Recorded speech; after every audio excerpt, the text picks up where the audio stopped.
places, including several treatment manuals, and of Ask the Expert. Today, we are here with a truly special, very interesting, and inspirational psychologist, Dr. Marie Albano. She is known for her research on treating anxiety and mood disorders and their impact on youth. She's a professor of medical psychology at Columbia University and is the founding director of its Clinic for Anxiety and Related Disorders. Her work has been influential in many places, including several treatment manuals, and she's published several award-winning self-help books. Are you ready for these subjects? Ones that I think a lot of us can relate to. How parents can free their children from fears and worries, how to help children with extensive shyness learn how to cope, and how to help with children with school refusal behavior. If you haven't listened to it yet, she has an amazing TED Talk on how to raise kids who can overcome anxiety. Dr. Albano is an amazing advocate for mental health awareness and has dedicated her career to the importance of mental health for healthy childhood development. As a parent, I wish I could have had this conversation with Dr. Albano years ago, but I know this will help so many out there, especially at times like this when anxiety is at an all-time high. We are so excited to have Dr. Albano answer the most common questions she receives on anxiety. So let's just get started. Dr. Albano, welcome, and we're so happy to have you. Oh, it's my pleasure to be here. Thank you so much for having me. So, can we just start with the basics? What we talk about anxiety a lot, and I hear a lot of times people confuse stress with anxiety, or we bundle them together. Sometimes we bundle anxiety with depression. What is anxiety, and what does it feel like when you have it? That's a great question. And you're exactly right. Things get mixed up altogether. Let's start with this. Anxiety is a basic, fundamental human emotion that is in all of us. And in fact, anxiety is part of our nervous system. We have these inborn alarms that are in our brain that help us to sort of search and be aware of when something threatening and dangerous can happen. So if you just think back to before civilizations were around and we were just out there in the wild, the brain was working in such a way to search and make sure that the human was aware of whether they were going to be taken home for dinner by some dinosaur or animal, whether they were going to be able to get their dinner by, getting something, or if they needed to just flee and run away, fight, flight, or flee. And so that's what anxiety is. It's these inborn alarms that were there and have been there evolutionarily. But we don't really need them the way that we used to, you know? While right now we're in an extraordinary time with a pandemic, in a normal day, you get up and there are things that stress you out, and especially with kids, homework, friendships and making and meeting friends, maybe getting called on in class. Sure, those things cause your anxiety to rise a little bit. They should. That's where anxiety motivates you to do what you need to do to get things done. But if those alarms really go off and homework is like, oh my gosh, it's the same thing as a saber-toothed tiger coming after you and you're all stressed and upset. No, that's anxiety going out of control a bit, right? So what does anxiety feel like to us? It should feel like butterflies in your stomach when you're asking someone you like out for a date. And it should feel like your heart pounding if you're being called on in front of the whole class. But it shouldn't overwhelm you where that happens again and again and again so much that you can't turn it off. And you constantly have a lump in your throat, or you're shaking and trembling. You're losing sleep. You can't concentrate on what's going on because you're afraid you're going to get in trouble or make a mistake. That's when anxiety gets out of control. Wow, what an interesting and elegant way to frame that. So it's like everybody can feel anxious, and that's a normal part of life. But when it gets to a point that it's out of control or that it's having major effects on you, that is what we consider anxiety.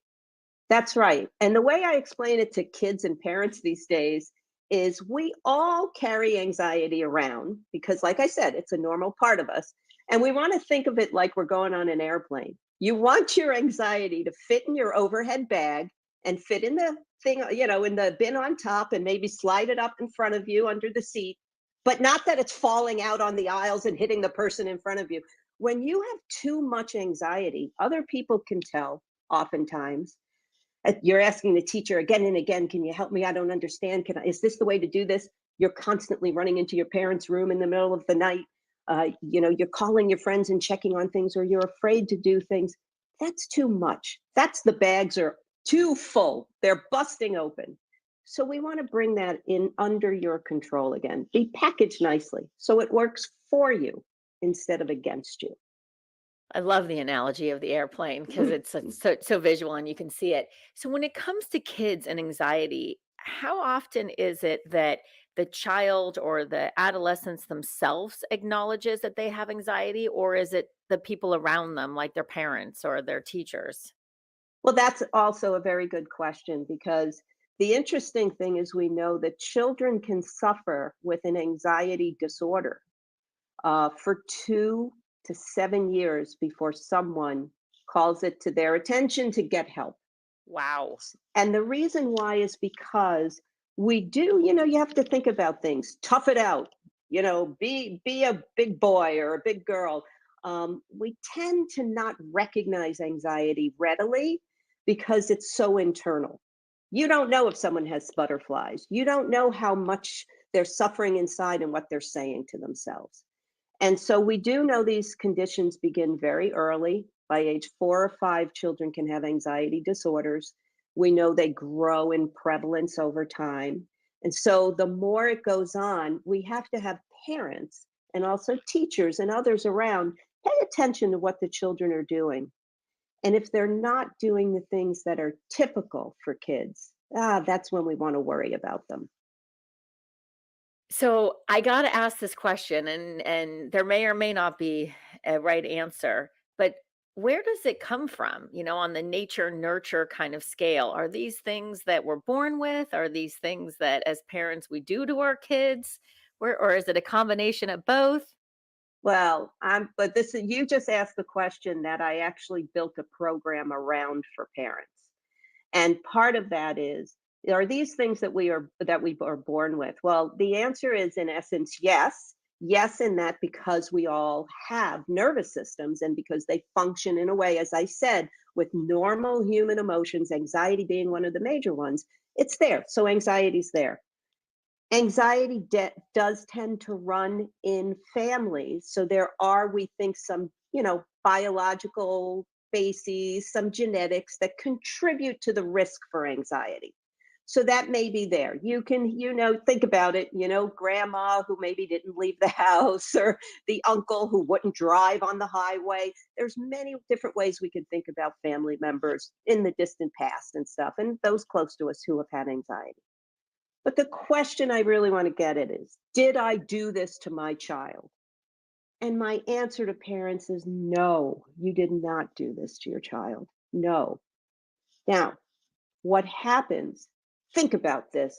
When you see your child, 4 or 5 years of age, crying because they weren't included in a game on the playground, or because they did something that embarrassed themselves. Maybe they wet themselves at school, in a preschooler, or they forgot their homework and they got embarrassed. When you see your child crying, what do you want to do as a parent?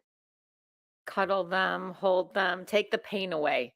Exactly, right? We want to fix it. We want to comfort them. We want to reassure them.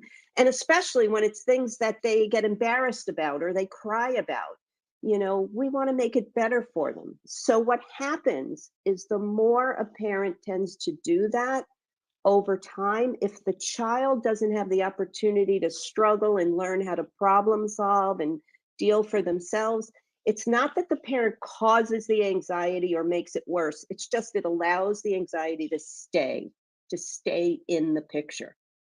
So, for example, a little kid who comes home crying, the girls wouldn't sit with me at school today. Nobody would talk to me. And the parent goes in the next day, talks to the teacher, and the teacher makes arrangements that her child is, the kids are playing with her nicely. Okay, at 4 years old or 5 years old. But if your child keeps coming home, no one would play with me. I didn't get asked to do this. I want to go there, but I don't know how to ask anyone.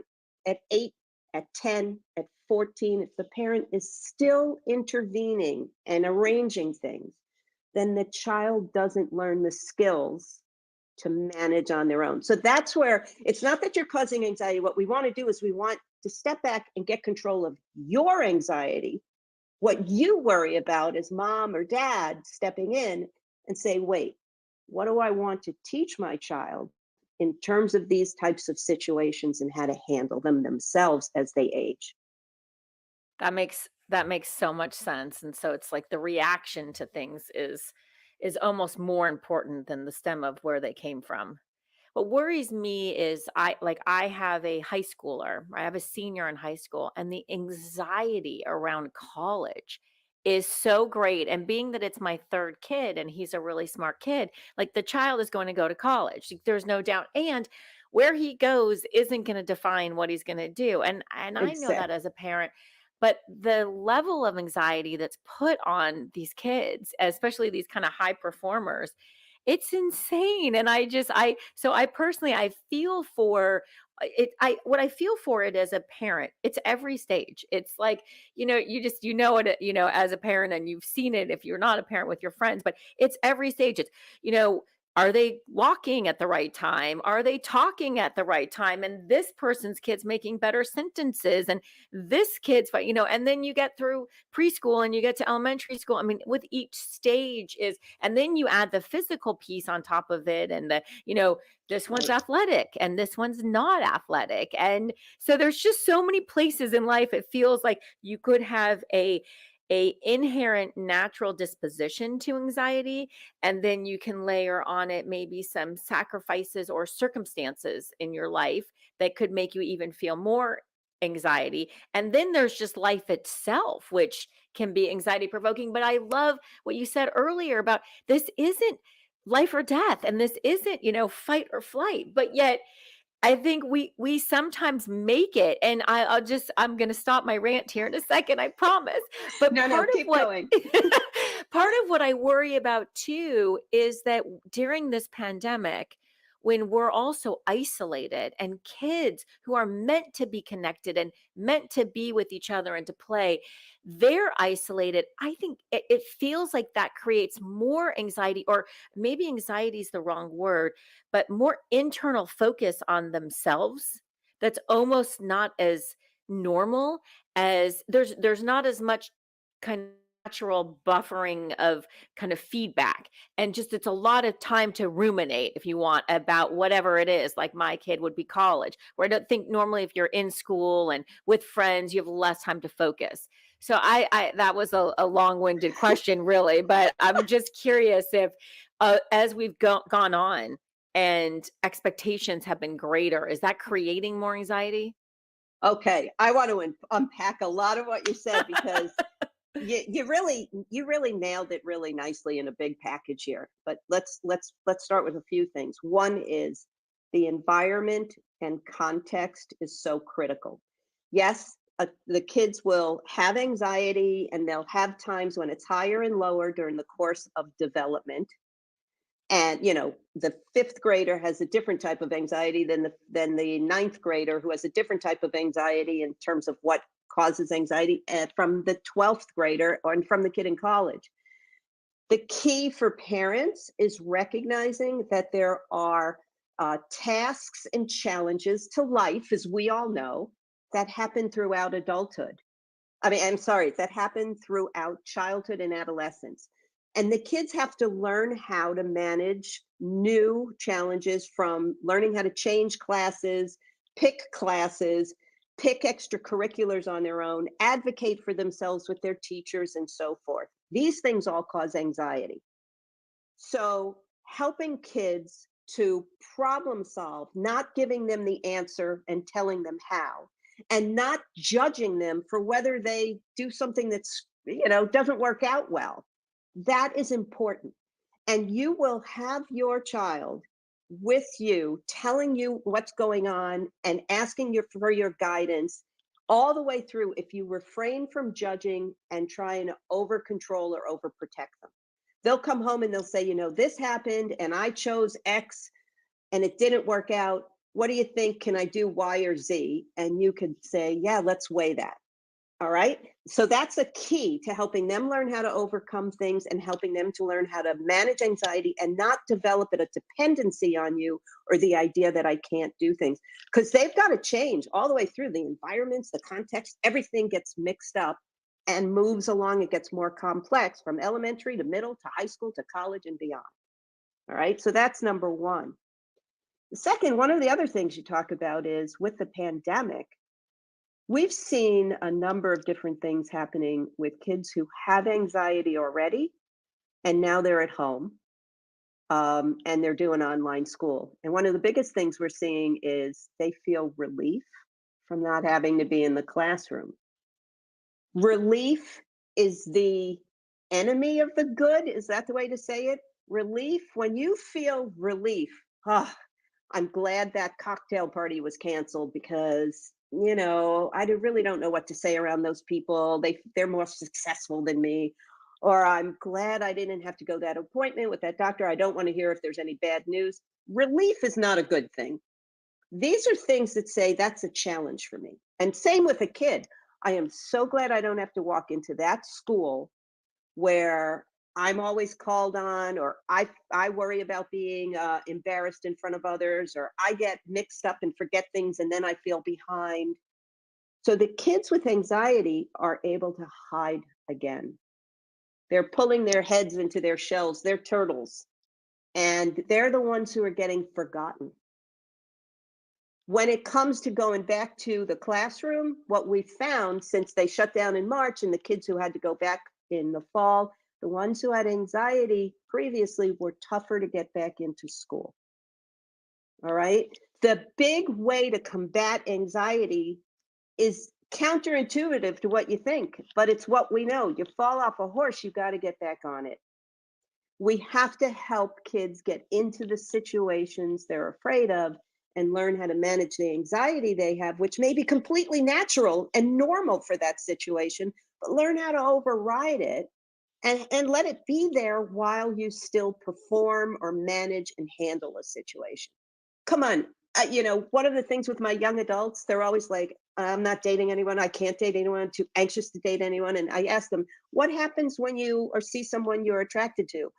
I want to talk to him, but I get these butterflies and I feel like I'm going to vomit and I'm all sweaty. And I'm like, you want that feeling? That's called attraction. And oh my gosh, you know, it is anxious. It's anxiety, yeah, but our nervous systems can only do one certain thing, and you want to ride that. So they use those kinds of feelings, the feeling when you get called on, that feeling, they use that as a signal for, I've got to avoid this. When we know if they stuck with it and that person they're attracted to talks back to them and they talk to them and there's a conversation and let's have lunch and whoop, whoop, it leads to things. If they give the talk and they get feedback and they improve and they keep going, if they keep with it and ride that wave, then they're surfing in a really great way into these situations. But even a surfer will tell you it's still shaky, but they ride it. And that's what we want our kids to learn how to do. So being out of school and being on Zoom has not been helpful to the kids with anxiety. So we're doing different things to get them connected and stay in contact with friends, with peers, with teachers, so that they'll ease into school again when it opens up full time. So you kind of got to me into a great spot here for the next question because I was going to say, okay, we've identified anxiety and what it is and how it happens, but then what do you do about it? And you've mentioned two really good things. One of them is to not judge and to not solve the problem, to really empower kids to solve the problems themselves. And you laid out very well the repercussions of continuing to solve the problems, which I like to talk in terms of meta messages. But the meta message with that is you aren't capable of solving your own problem. And so therefore you Yes. need me to solve it, which can create greater anxiety. So I really like that. The other one that you talked about, which is forcing yourself into the situation that makes you feel uncomfortable.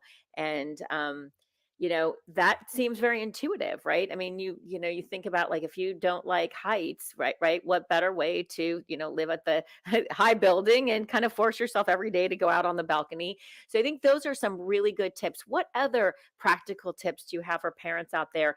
And I'm going to just load up more. One on going back to our first question is, how do you know if your child is anxious? So we kind of talked about it earlier at the beginning, but um I do think that a lot of us parents don't know. We don't know where normal falls. So how do you know? And then what tips do you have of your, you know, top of the list that kind of would be easy for all of us listeners to kind of hold on to in our heads, or write or jot down? Yep, great. So the first thing is, what are the signs of anxiety? And so one of the things, like I say to parents, is, are you noticing that your child is not doing what other kids their age do? Sleeping in their own bed and they're 10 years old, let's say. Um, Answering questions in class when they're called on. Going up and hanging out with friends or with even the cousins at the bar mitzvahs or the parties the family has. Do you find that your child is shrinking away from things, is avoiding things, is dropping out of activities that they used to do when you made them do them, but now that they're 14, it's like, I don't want to play baseball anymore. Why? And it's okay, some things change, but figure that out and ask, why don't you want to do these things? And of course, think about if they're staying sleeping in the room with you or have the lights on and such. So you've got to look at those kind of signals. You also have to learn to listen to what the teachers aren't saying. Oh, you're Johnny's mom. Yes. He's so quiet. I don't even know he's in my classroom. He's doing fine. All of his work's turned in. Whoa. Wait a minute. What do you mean you don't know my kid's in the classroom? And what does that mean? That means Johnny's not talking in class, isn't mixing it up. So we want to, watch for those signs of avoidance, of dropping out of things. Are they crying? Are they upset? Are they clinging to you and getting you to do things for them? Are they not doing things that are age appropriate for them in terms of independent, dealings?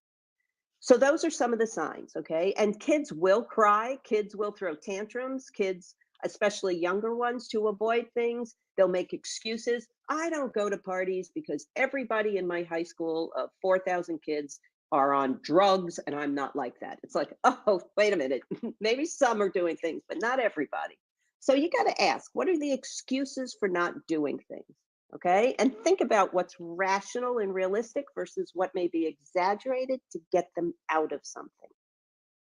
And then the question, what is normal? Again, it depends on the age, it depends on where you live. What's your community like? What's your school like? Is it, when I say are kids going out for pizza after school, but if it's not in a safe neighborhood or something, you always have to put things into context and think about that. What to do? Okay.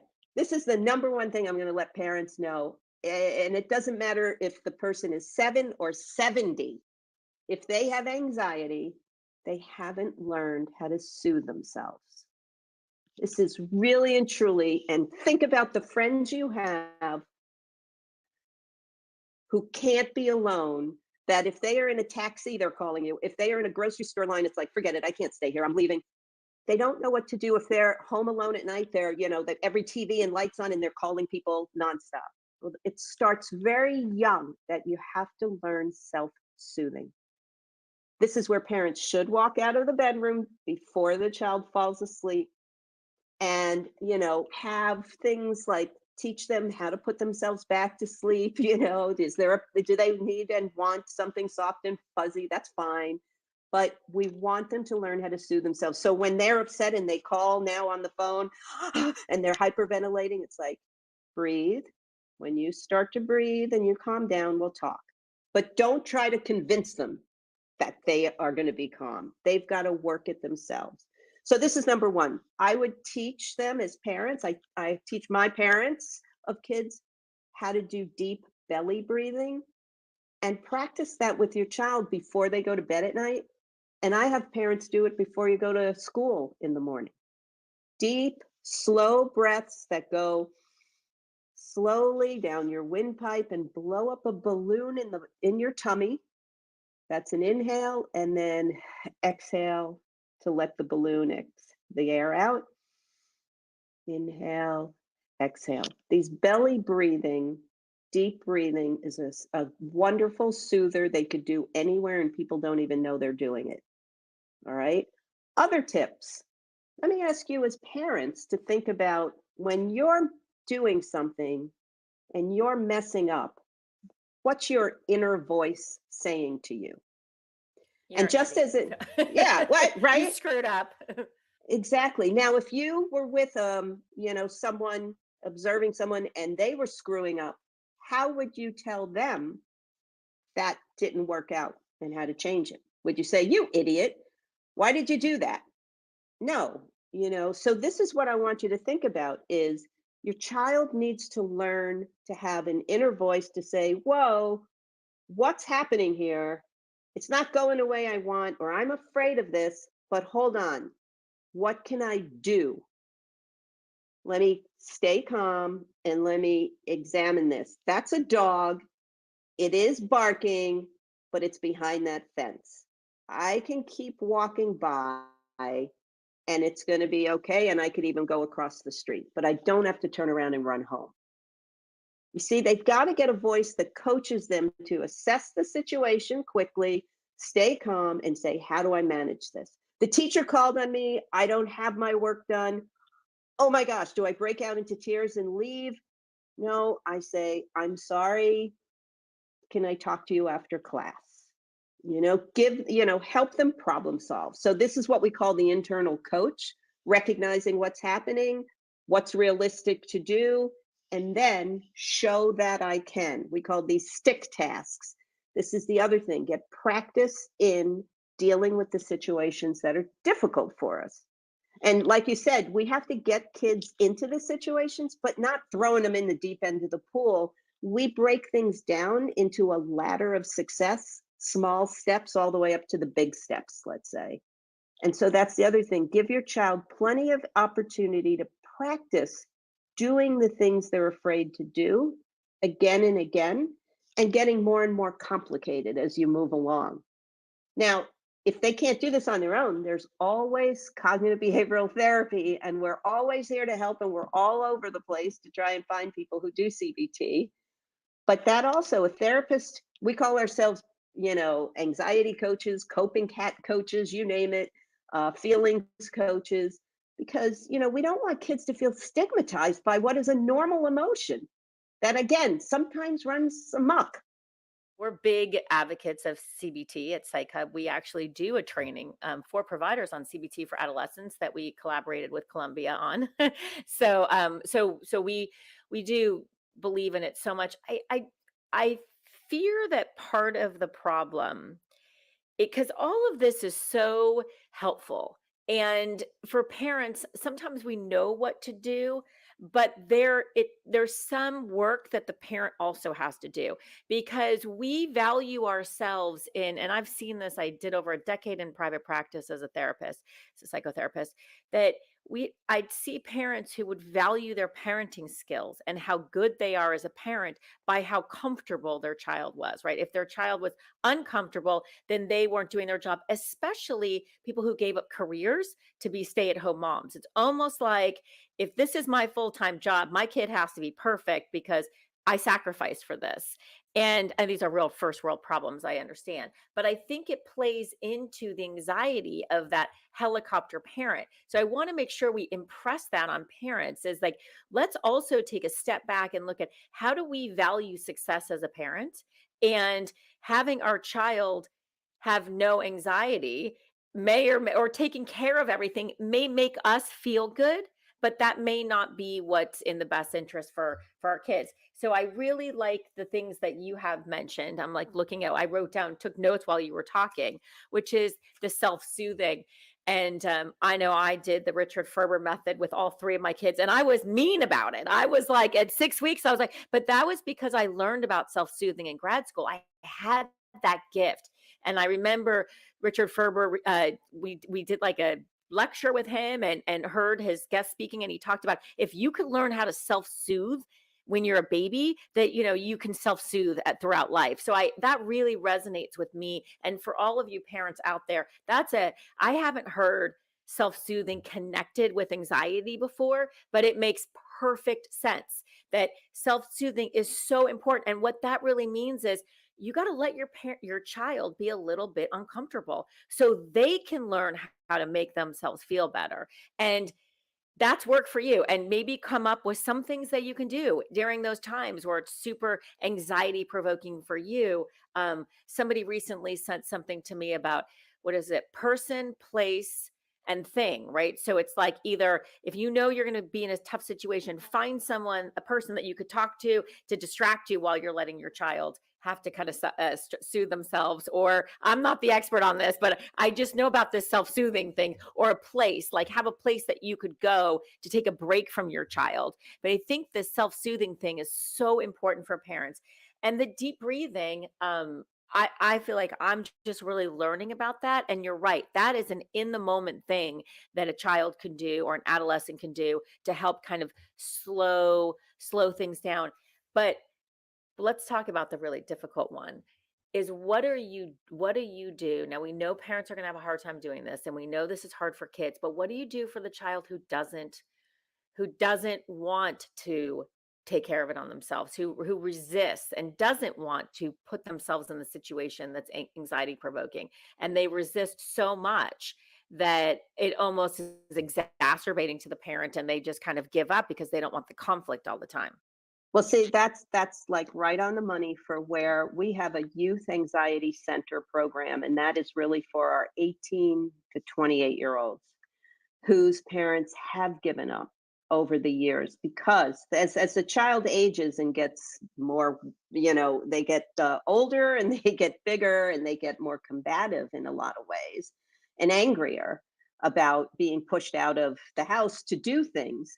I mean, at the end of high school, the diploma does not give you a get out of anxiety free card. It's just a diploma, and you don't have to do anything after that. There's no compulsory go out to college or go to work. And so parents then throw their hands up because their anxious young adult is not wanting to do anything. And they feel very helpless. And it's okay, we've got to learn how to step back, whether it's a parent of a 20-year-old again, or a 10-year-old. We've got to step back and say, look, the youth has to try and come to their own internal motivation in some way, and with you having some guidance or incentivizing it. That has to be there. Okay. And the second thing is, it doesn't matter how old they are, there should be expectations for things that they do for themselves that has nothing to do with anxiety. A 20-year-old who is too anxious to leave the house, that there's no anxiety about they can't do their own laundry, and they can't make dinner for the whole family if you're going to work every day and they're just staying home. A 10-year-old who's too anxious to go to school and they are staying home or missing more days than that, there's nothing that says they shouldn't be able to clean up their room and put their toys away. There's always responsibilities that they should have in the home that helps them learn that they have some agency. They can contribute, and they need to contribute, and not that mom and dad are there to just be at their beck and call at all times, and everything gets mixed up with anxiety. Because what happens is, it does get mixed up. It's like you said, I'm ineffective in managing my anxiety, which means I also am not going to do anything. I'm just going to be miserable and sit in front of a computer. No, we've got to back that down. So it has to start that you have to look at, what do you provide at their age that they really want, and will be contingent on them doing some basic things in the home to get started, that they earn their computer time, or they earn spending money or whatever. So you have to have that. And then the second thing is, what are the things that you're not going to fight with them about, but you're also not going to indulge them on? So we're not going to fight over whether you help yourself. I'm not going to fight with you on that, as long as you are going and seeing this doctor, or as long as you're doing this online anxiety course, which there's the Camp Cope a lot for younger kids, and there's lots of programs on Silver Cloud for older and young adults and older adults. all dealing with anxiety, depression, and such. It's that if we see you're making some gains to help yourself, we're going to meet you with giving you some things that keep you at basic level, but we're not overdoing it. You don't have access to the credit card carte blanche. You don't have that you could just get up and eat the Ben and Jerry's out of the refrigerator anytime you want during the day that you're not going to school. Mm-mm. So you really have to, engineer your environment and always stay in control of the house as parents. It's your place. And some of this, again, comes from learning how to do reflective listening, listening to the youth and not judging it. Just, I hear that you're upset. I can hear how that will make you very anxious. I hear that you have panic attacks when you think about going into the school counselor or going to see a therapist. I hear that. Let's talk about that. You're telling me it feels there. Tell me more.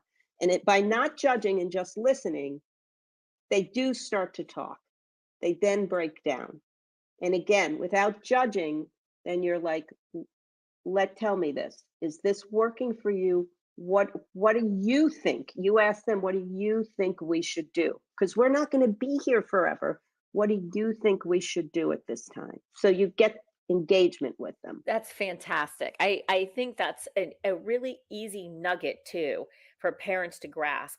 So, and it's also something you could practice because you know it's coming, right? You know what I bet any parent of an anxious child knows exactly what it's like when their child is anxious. So to be able to take a little bit of time and to practice on, when it's okay if you screw it up, right? But when they come in to do that reflective listening, to just listen and then kind of repeat it back, then they almost have to own, the child has to own what they're saying. And I know, I'm sure you've experienced, and then kids will say, "No, that's not what I'm saying," and you're just That's right. like, "Well, I'm pretty sure that's what you said," but no, you Hmm. don't get, Yeah. but you don't get, judgmental on it. So I think Yeah. for all of us parents, that's a great, really good first step. We know that it's coming, and when it comes, just to change our behavior. I always like that expression. The same Hmm. behaviors yield the same results. So it's important to kind of change the behavior, and then I love where you talked about, you can do these different things, teach the deep belly breathing. You can really work with your child to push them into what they're anxious about in small doses. I don't know if is there research, or do you support doing rewards around that to help? Yeah. Mhm. Well, that's a very good point. We have CBT for child anxiety is the most well researched, and we go all the way down to age 3, and like I said, all the way up. Depending on the age, the rewards are stickers. I mean, stickers for little kids. I had a child who came in, was sleeping with the parents every night. The father was going out of his mind. He used to travel, and he'd come home and that kid's in bed. Anyway, long story short is he promised her this like Barbie playhouse for the backyard if she's just slept in her own bed. I said, no, no, hold on.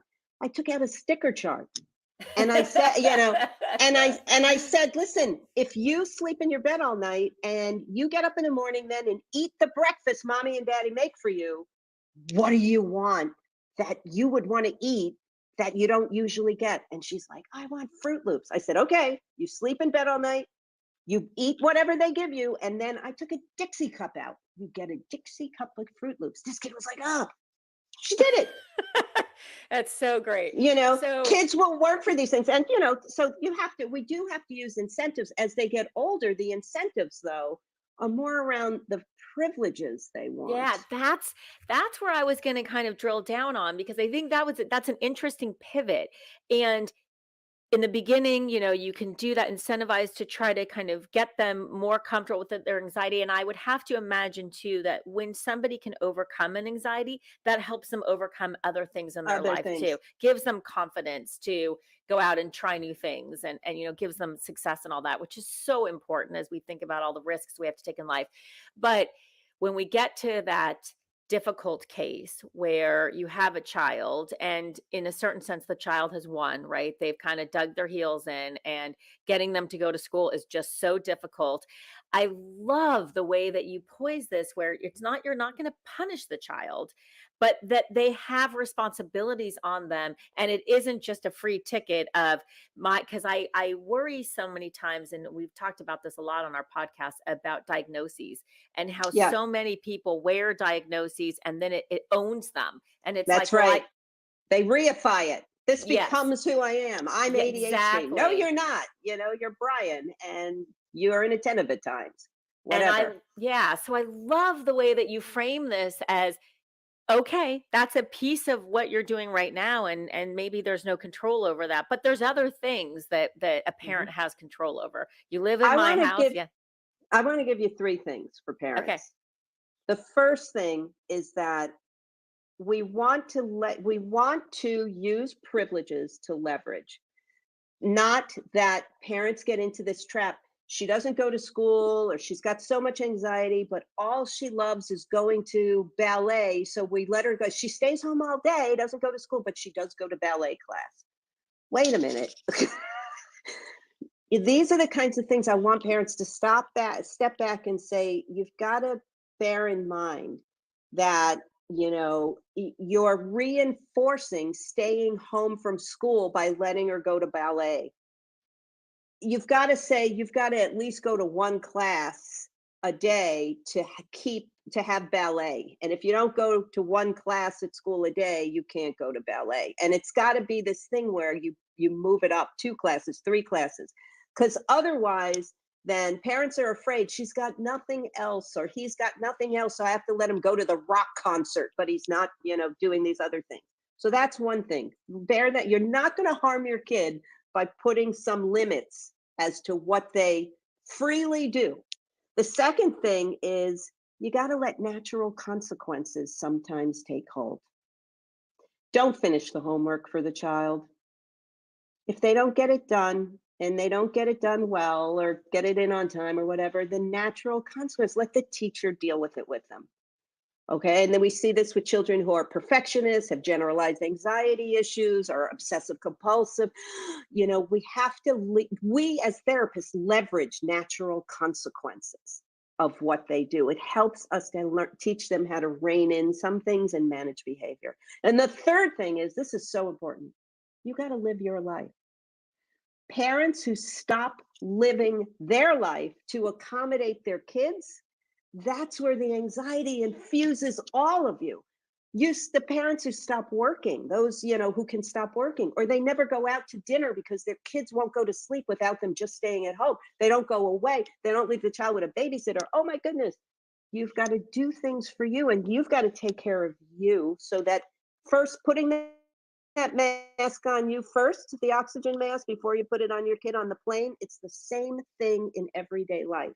You have got to live your life so that you can be there for your kids and be refreshed. And then when your anxiety meter is like, because your kid's upset, you can ride that wave more easily and be ready to help them problem solve their way through it. Incredible. I know that this is going to help so many parents. I mean, this was really just, it helped me. It was just really, you're brilliant and so needed. No. And these are tough challenges, and as parents we just want to do the best we can, and we don't always know, and I just am so grateful for your wisdom on all of this. Well, thank you so much. Really, really appreciate this. This was great. My pleasure. Thank you. As always, thank you for listening to our podcast. If you enjoyed the show, drop us a review. If you haven't already, subscribe to our podcast for the latest episodes. For the latest insights, check us out at psychhub.com.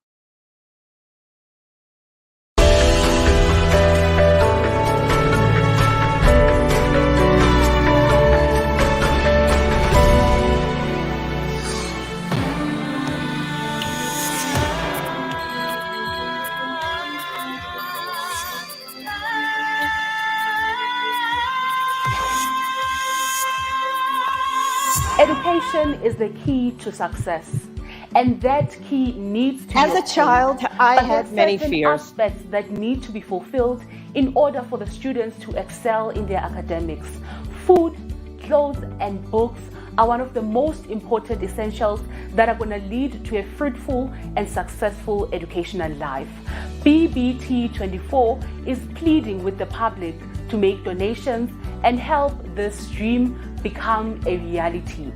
Hold hands and walk with us as we are leading the way. The future is in our hands. Contact us on our email info@bbt24.co.za and do talk to us on our social media platform. It's Facebook, Twitter, Instagram, and YouTube. BBT24, leading the way.